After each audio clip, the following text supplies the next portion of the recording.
Welcome to At Your Service, the service management podcast on the CRM Audio Network, with your hosts, Business Solutions MVPs, Sarah Jelinek, Scott LaFonte, and Shawn Tabor.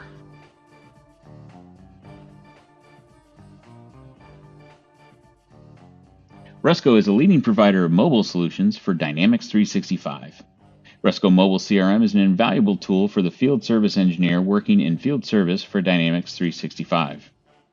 Other solutions from Rusco include Route Planner, which combines geographic and calendar data, even taking into account variables such as traffic and weather, to ensure that your field agents plan the optimal route possible to their work sites.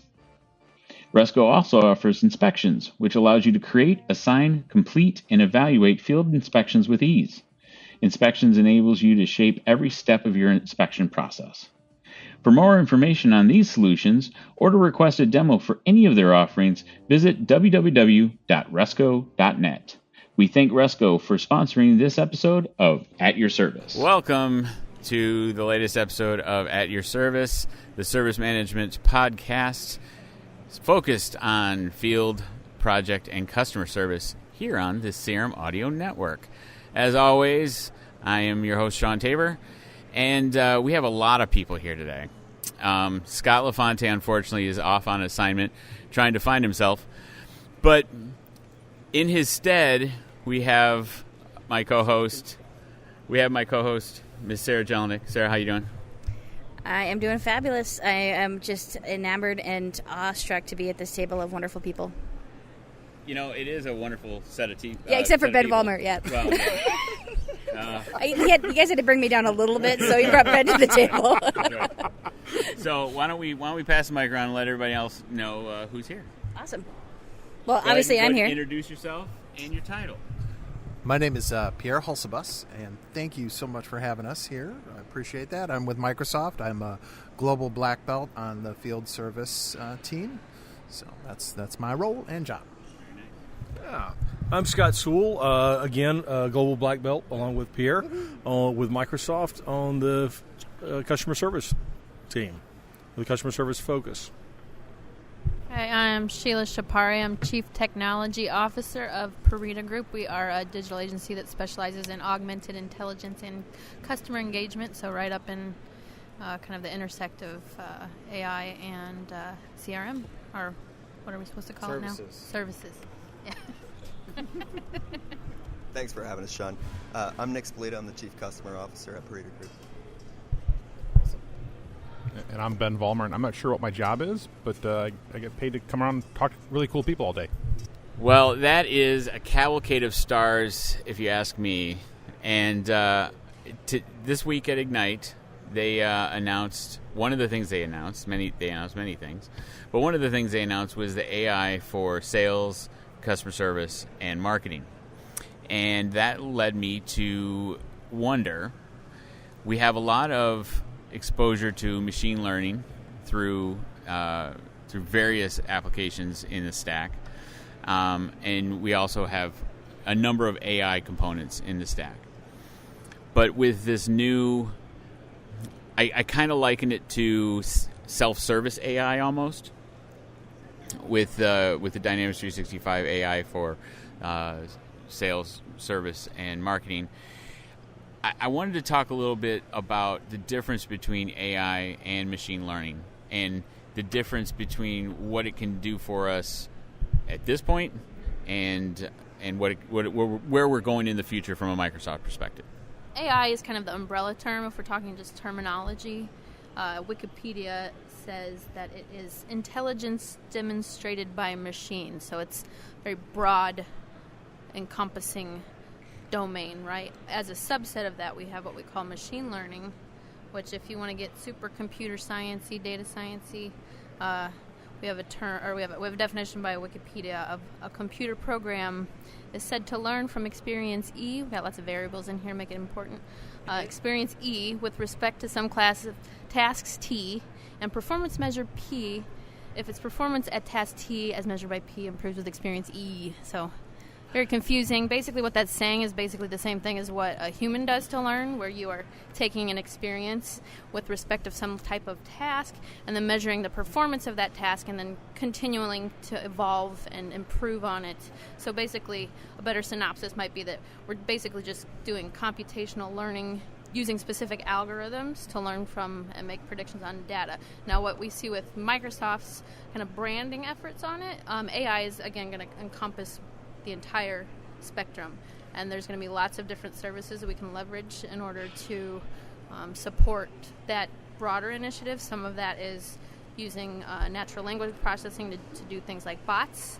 Some of that is going to be using things like cognitive services for things like text analytics or topic detection or lots of different things from a lower hanging fruit. What we just saw in this release that's coming out now is that they're now fully integrating some of that into the dynamic stack within the context of sales and customer service and marketing. There's kind of pre-baked models that they have developed that they're now going to be able to use to determine intelligence around what your system's doing. And historically, it's been kind of a challenge to not only deploy artificial intelligence, but to, for lack of a better term or phrase, to sell it. I mean, it has a lot of sizzle, but where's the steak in terms of customer expectation? So, any thoughts from the gallery on? So, in terms of selling it, I think it's difficult for a lot of people to get there now. I mean, this is not new, right? So AI is not new. It's been around. Feed-forward neural networks have been around since the early 90s, maybe even the late 80s, right? I think right now we're getting to a place where we can finally start leveraging this data to do these new things and apply AI, or kind of what I'd like to call more augmented intelligence versus artificial intelligence, right? To these things. But I think a lot of people struggle to get there just because of the state of their current data, right? And then also kind of a lot of questions that I get right now are kind of what are the main core use cases, right? A lot of people are having kind of a hard time understanding kind of what these use cases are. And I think some of us have a hard time explaining what those use cases might be because of the fact that it is fairly new ground, right? So I think those are two barriers, right? Is just being in a place where you've got data unification, you can actually start applying these technologies the right way to benefit yourself. And then also at the same time, really kind of understanding where to start or where those first use cases are. I think really what we're establishing is the customer has to understand what their KPIs are to begin with before they can even endeavor on something like AI. Is that a fair statement or no? No, I would disagree. I'll challenge that a little bit. I think the strength of what we can offer all starts with data. All happens with data. If you don't have data, there's no AI to build upon. It's an empty model. The strength of the Dynamics platform is we do have such a rich data set to pull from, both within Dynamics and we can, through the common data model, we can pull data from outside, from maybe back-end legacy systems that are available to us, bring it together. There shouldn't be a wait until we know what we need to do before we start. Let's go ahead and get our data in there. The democratization of this AI being brought into this allows us to say, let's look at the data. Let's not make a decision on what is good and what's bad first.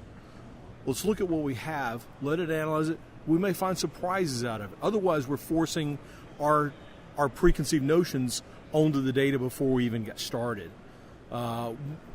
Getting the data is the root of it. That's the currency this whole thing is built on. Going beyond that, AI, like Nick said, AI has been around for a long time. These tools are not science fiction. They are real. They're practical. The trick has been a lot of times the people the white lab coats that it takes to get this stuff in play have been inaccessible to most customers. Now, you talk about you're a big credit card processing company, you got a suite of people doing this stuff. You're a small, medium-sized company, it's inaccessible to you at that point. This is a game changer in that we're bringing it into Dynamics, and it's accessible to mid-level companies. try it out. It may turn out to be.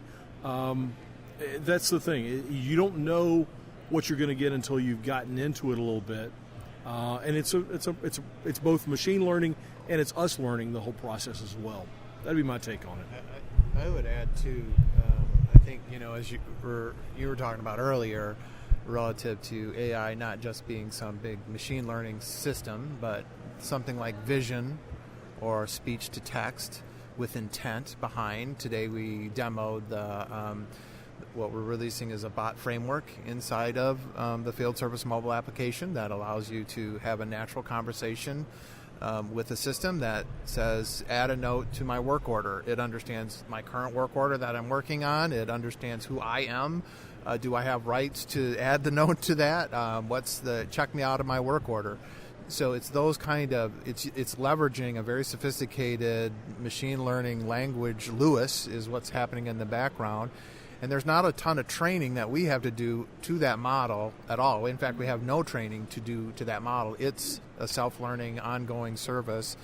And so that's right out of the box. And some of the other ones that I think about that I've seen actually customers right now are working on projects that are the vision side of that, the same thing, doing recognition, comparing picture to the last picture, or doing extracting the metadata out of a picture of a machine's barcode, or the serial number that's stamped in the aluminum, so somebody doesn't have to type in the number or transcribe that. All of that is based on AI machine learning that's in Azure already, and we're just surfacing those features inside of the Dynamics platform. So yeah, folks are starting already with those.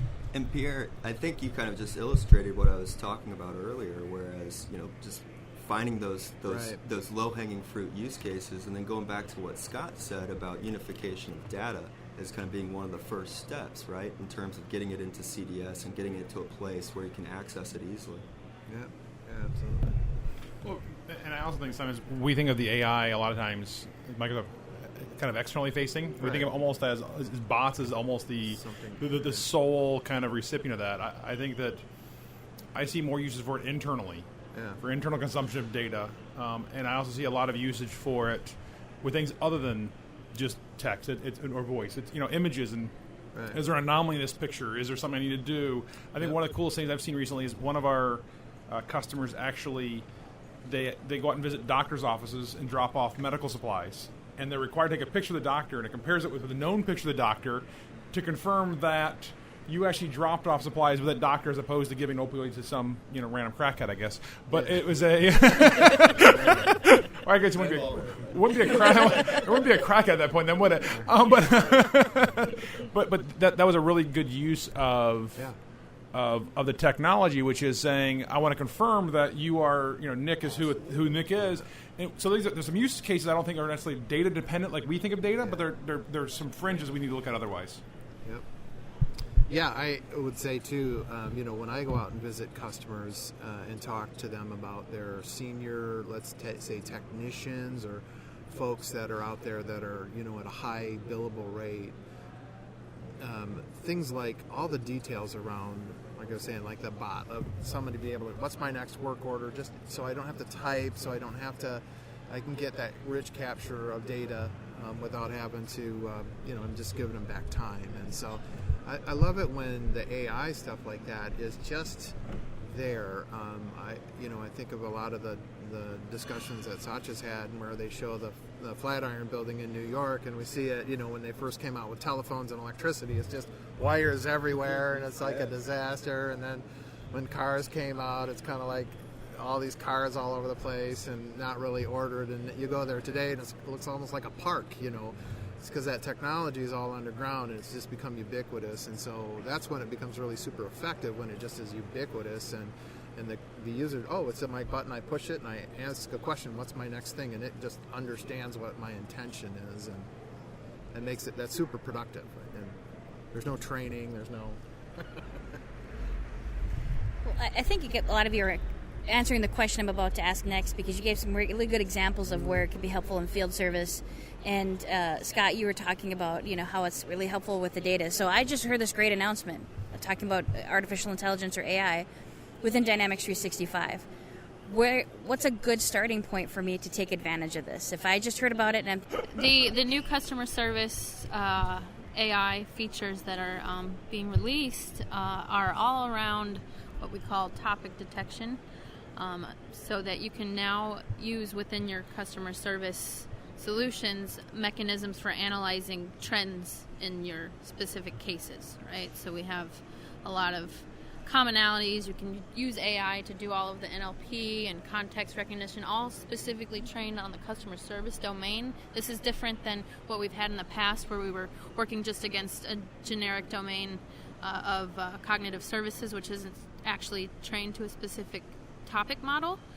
We're now at least honing it in. Now, as you evolve in maturity, what usually organizations will do then is you get the low-hanging fruit, you get the out-of-the-box. But if I'm a bicycle company and all of my cases are around bicycles, this custom domain may be around customer service, but it may not know that I'm a bicycle company, right? So some of the evolutions that you can then further do are what we end up specializing in, which is building these custom models built around your actual domain specific to your business, and then all of the predictions come around very specific to you versus this general thing. So we're honing further and further in on what that domain specificity is, and what you'll probably end up seeing in the future is, the enablement of you to have your own kind of context. But this is really good low-hanging fruit that we have so far. Excellent. Yeah. Thank you.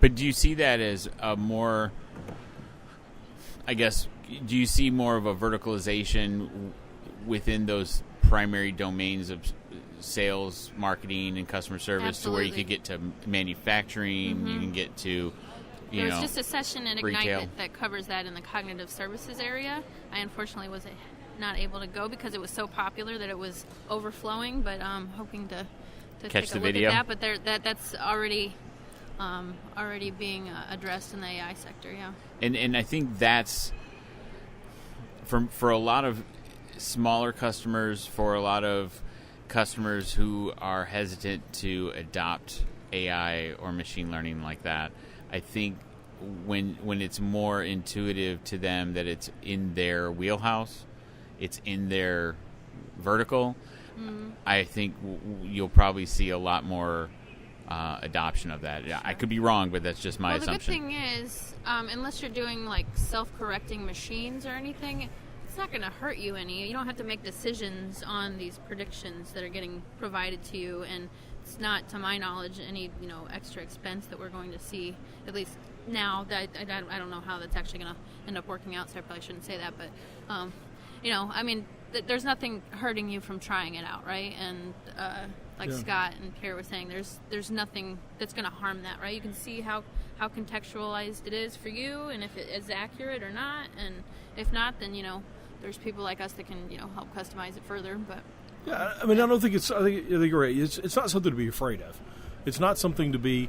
And on parallel to that, don't go into it saying, okay, we're going to flip a switch and suddenly tomorrow we're going to have these brilliant insights that we never had before.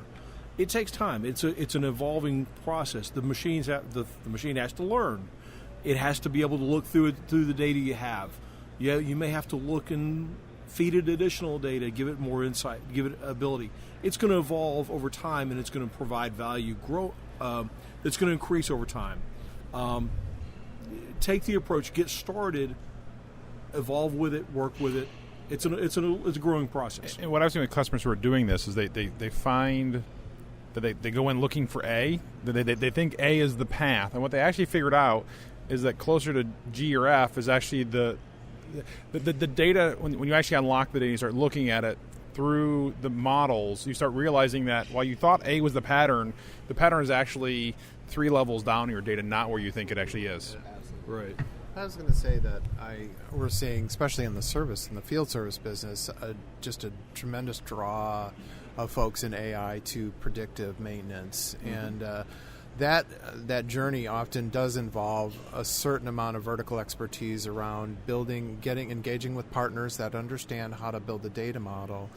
But it's so many of us come from the SFA side, and it's very similar in terms of, that data does exist typically in most organizations, and it's actually tremendously shocking for some of our customers. I've seen some of these projects that have gone like thinking, well, we'll be able to reduce costs by 20% because maybe they're over-maintaining equipment because it's based around the usage or the time and not usage.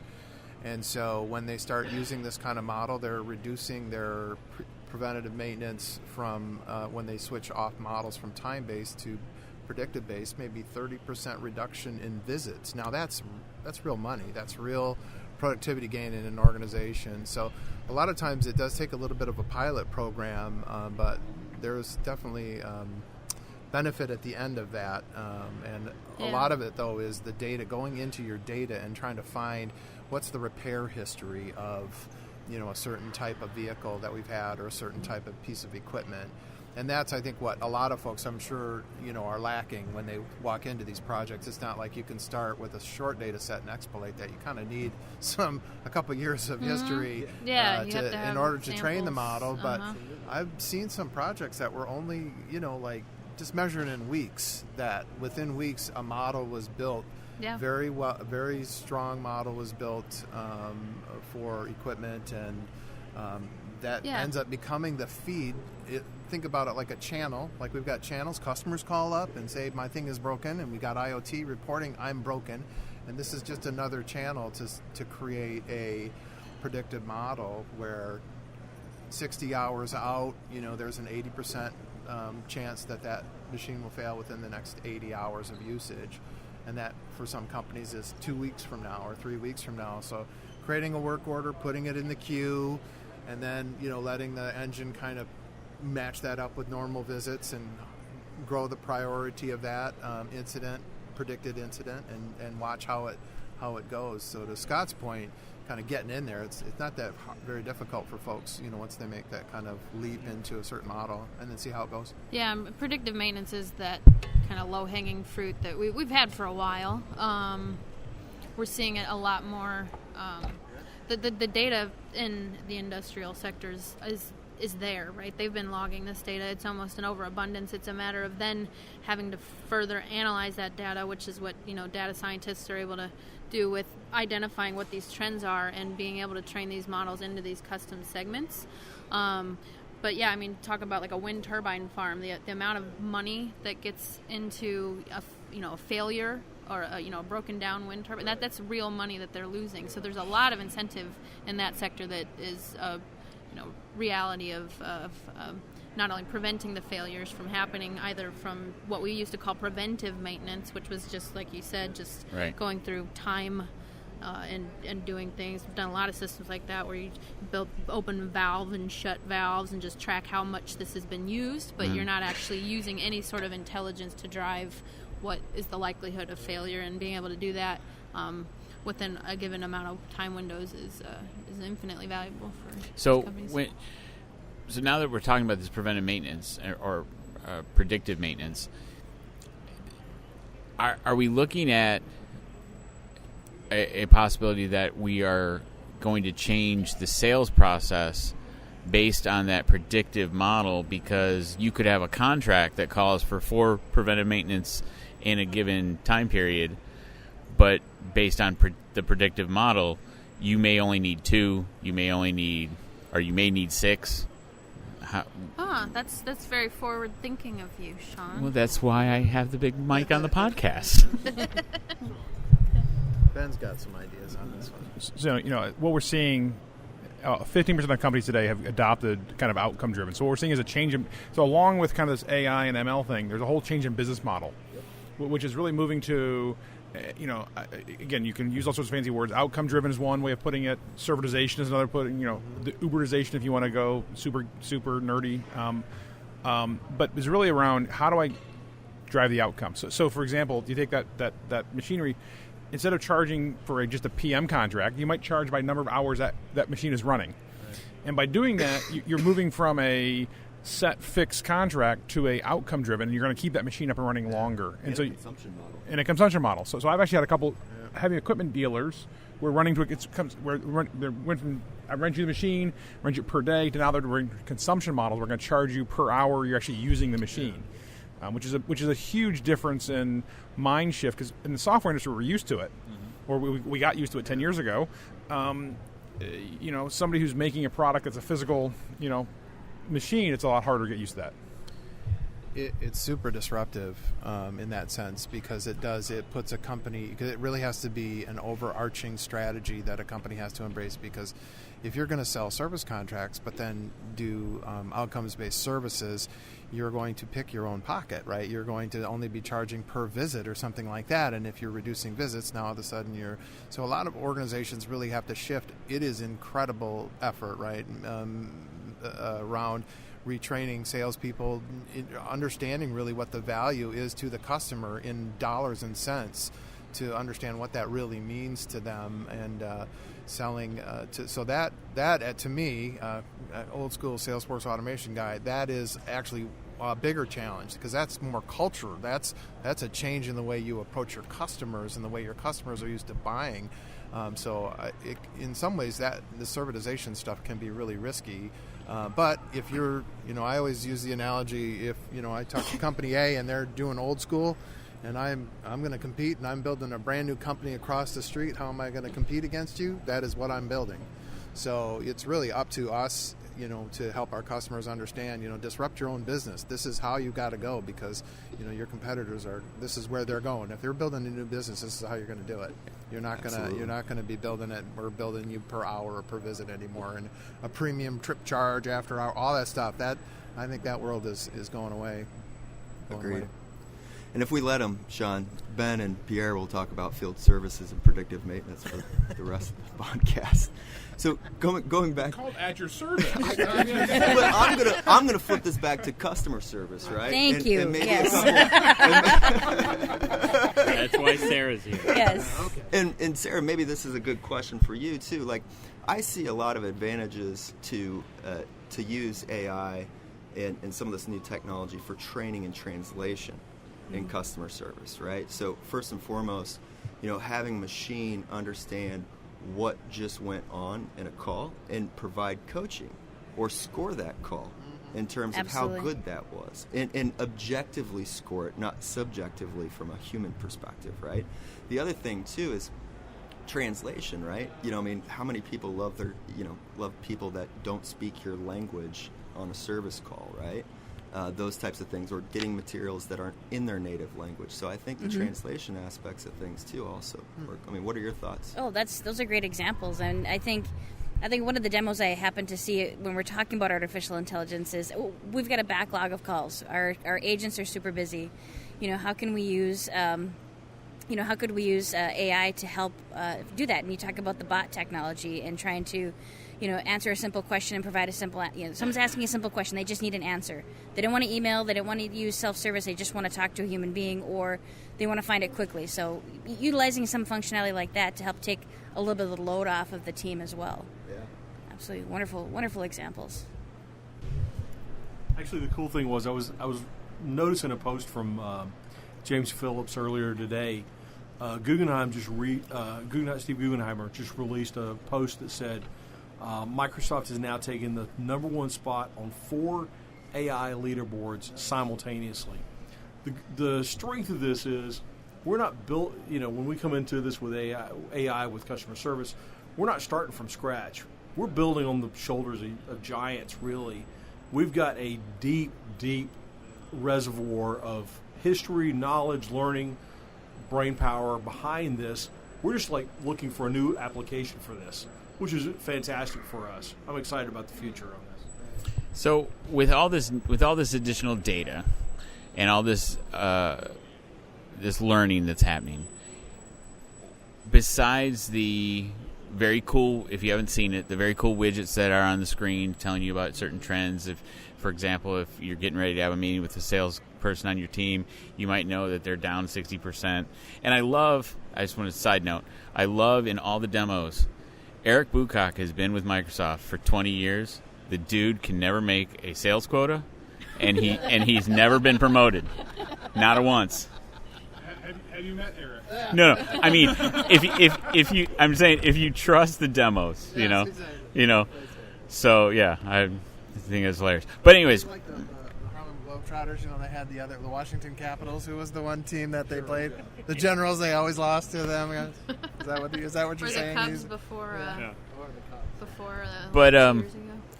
given all of that data, so besides the dashboarding, the cool sizzle, what are we doing with that data in terms of our other products? I mean, is it all going into a giant cube? Is it all just laying in the cloud? Is Power BI churning and burning and creating dashboards and doing everything? What are we doing with this data as customers? I think that's up to you, right? The data's still the same data that we were working with before. We're just deriving new insights from it. I just saw a really cool demo from the Power BI session, or it was an AI session, but they had a Power BI gentleman there, and they are producing now. They have a new what they call automated machine learning feature of the machine learning SDK that's available, where now you don't have to, I mean, we've already kind of evolved to where you don't have to have a PhD in computer science to be able to do all of this stuff, but we're even getting farther now where you can just feed an algorithm, feed an API with a data set, and it will go through and figure out which hyperparameters and which algorithms to apply and rank them, just as a data scientist does manually. Right. And figure out what's the best way to do this, and then produce a model for you automatically. It's not going to be the 100% most perfect model you could ever have that a data scientist would have produced themselves, but it's pretty good.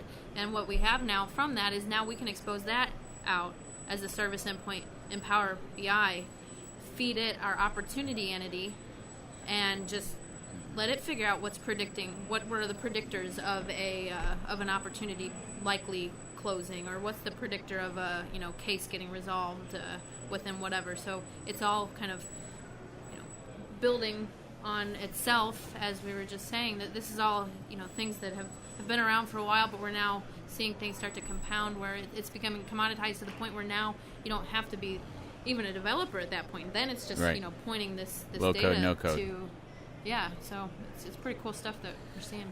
So in the end, what we're looking at is it's not that the data has to be necessarily in Dynamics.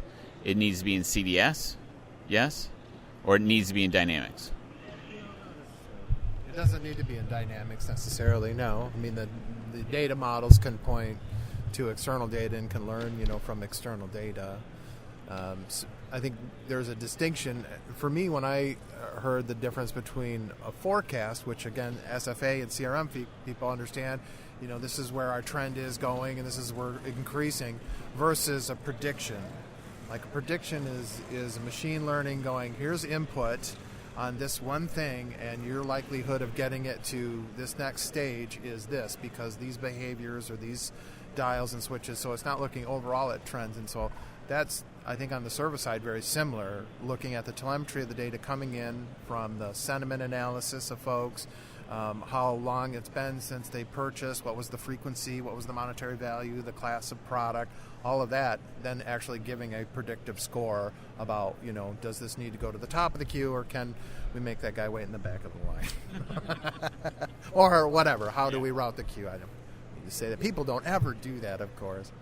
But my question, I have a question to the, because as Ben was saying, we've got the field service guys and the customer service guys. So what is the impact of this going to be on customer service over time when an organization has machines calling in and is predicting when things are going to fail? Are we going to see a reduction in customers calling in, and the contact center going to get impacted by the actual machines calling and the stuff predicting? Will there be less? Will there be less calls coming in?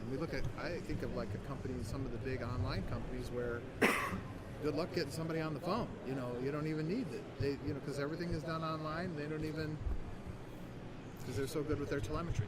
Yep. So I just wondered, to the customer care people, also, what do you guys think? That's a great question. I think if you can be predictive about that, and you can say, we know that this time of year we're gonna run into issues, whether it be, I work with a call center that works with a lot of housing. Mm-hmm. So if there's a new budget that comes out, if there's a new handbook that comes out, if there's new policy that comes out, they know they're going to see an increase in those calls.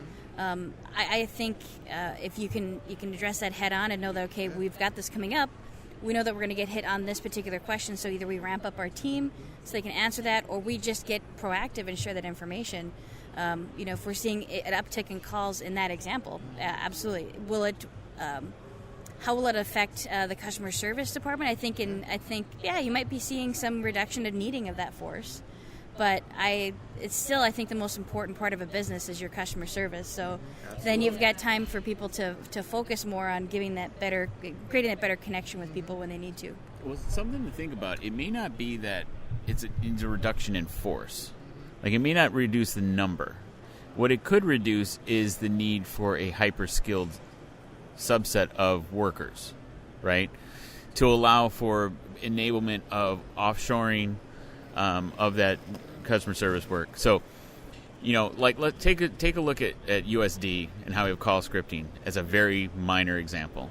You can train a call center agent to handle an issue that they may not be in their domain, but with the bot framework and with the AI for customer service, how you can enable a bot very quickly and easily to identify and isolate a certain trend, that is going to take a lot of weight off the shoulders of otherwise skilled customer service call center agents. I think you'll see the profile of a contact center agent change significantly. I think their incomes will actually increase, although their numbers might be reduced, because what we'll be doing is we'll be augmenting those individuals with machines that can handle the rote kind of administrative duties that we hire all of these people to do, right? So essentially we'll be taking kind of people that, have technical skill sets, deep solving skills, because once it gets to that person, it's a real problem because the machine can't handle it. It's pretty unique, right? So I think we'll see that trend.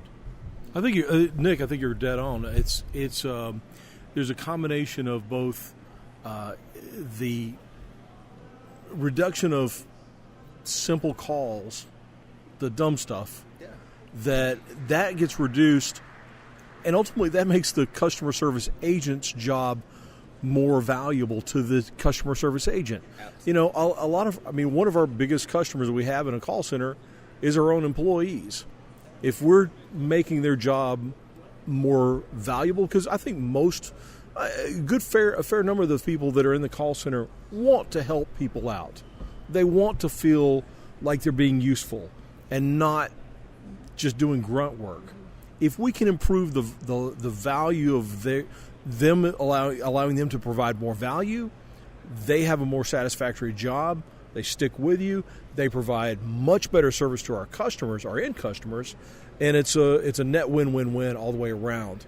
I don't think I'm as concerned with trying to say are we going to save one, get one butt out of a chair, sure, as much as saying look how much better our service can be by, number one, allowing customers to get their issues resolved quickly, automatically, right off the bat, get those easy ones, password resets or whatever it is. That's a simple answer. I don't want to sit around and wait for somebody to answer the call. I want a quick answer, right, if I'm a customer.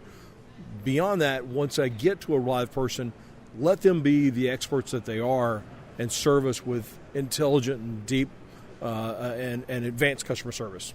Yeah, I like the turnover use case that you put out there.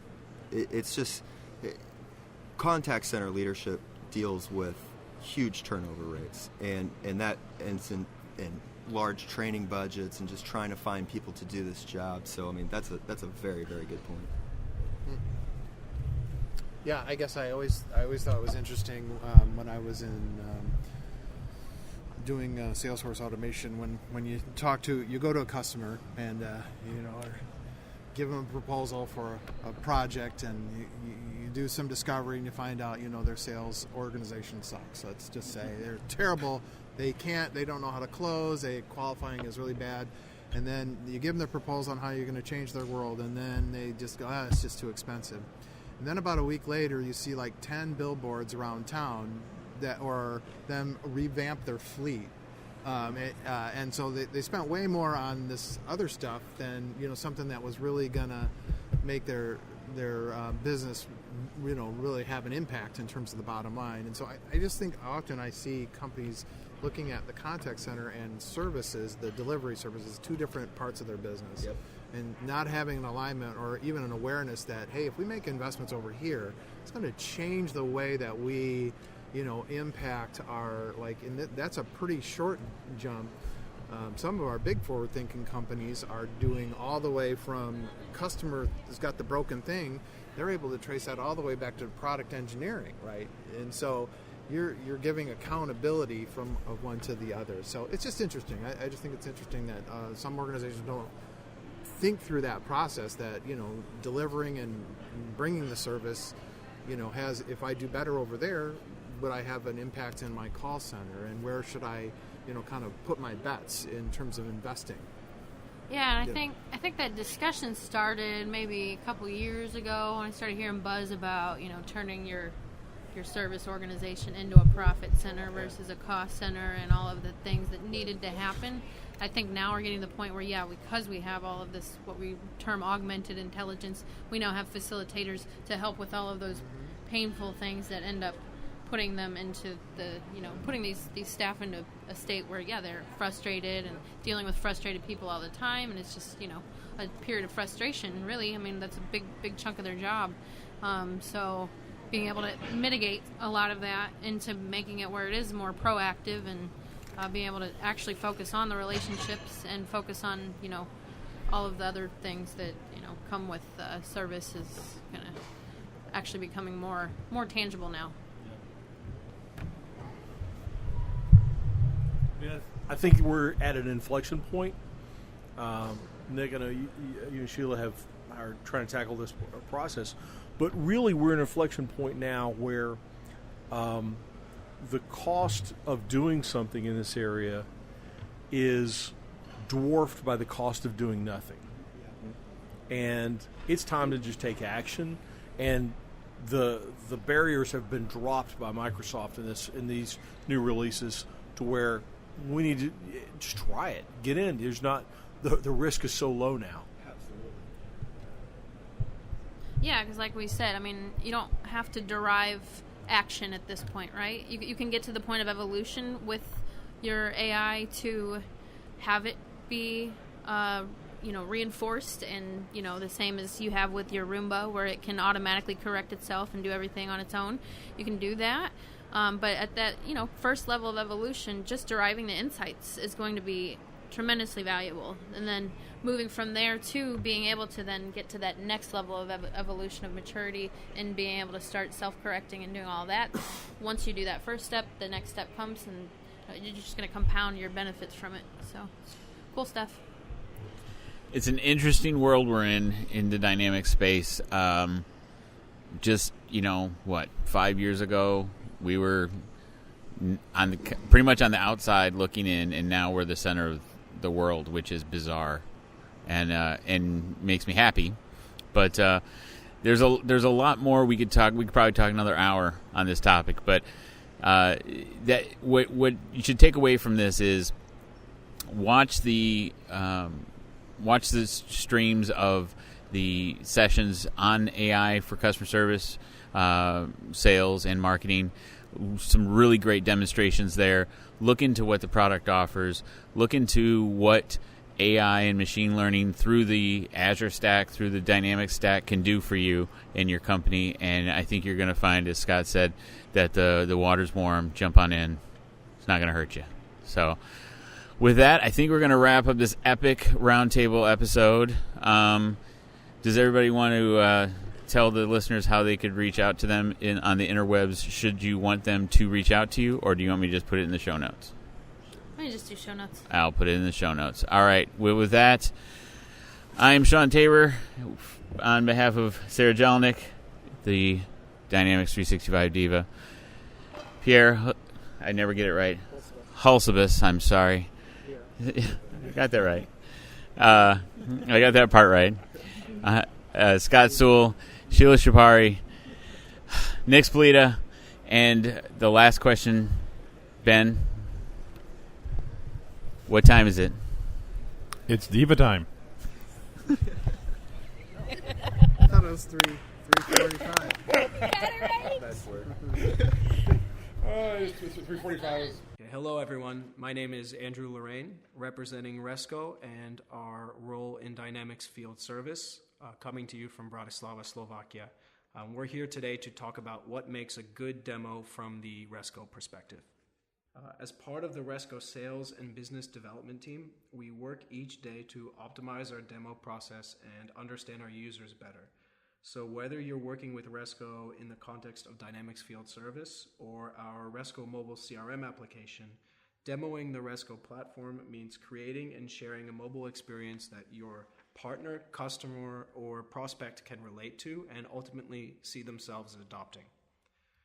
First, it goes without saying that you should do your homework. Get to know your prospect's industry, understand what a day in the life looks like for your prospect, and make sure that everyone's expectations are clear from the get-go. Also, know your audience. Are you speaking with a field worker, someone who cares more that the app works the way it needs to, or are you speaking with higher-ups in your prospect's company who might care about the app's appearance or security features more?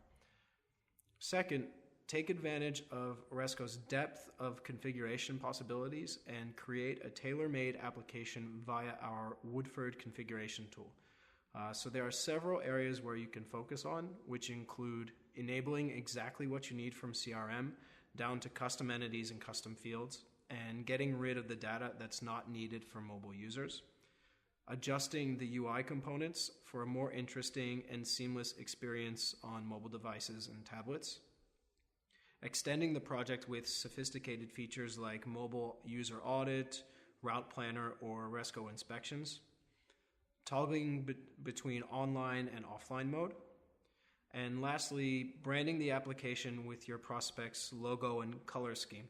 This is maybe the most noticeable and striking change you can make to the Resco app for your demo. To sum up, don't just demo the out-of-the-box Resco app. I think the last piece of advice from us here at Resco is to even consider showing Woodford to your prospect and making a small change to your Resco app during the demo itself. So this could be something as simple as reordering the items on the home menu or reordering some tabs, and you just save, publish the new mobile project, and synchronize the app, and voila, it's there for you. Our partners and customers often appreciate the speed and ease with which mobile applications can be adjusted according to their feedback. For more tips on demoing the Resco platform, be sure to reach out to us at mobilecrm@resco.net or on social media at any time. We'll be happy to help you. On behalf of myself, Shawn Tabor, my co-host Scott LaFonte, and the Dynamics 365 diva Sarah Jelinek, we thank you for listening and subscribing to the podcast.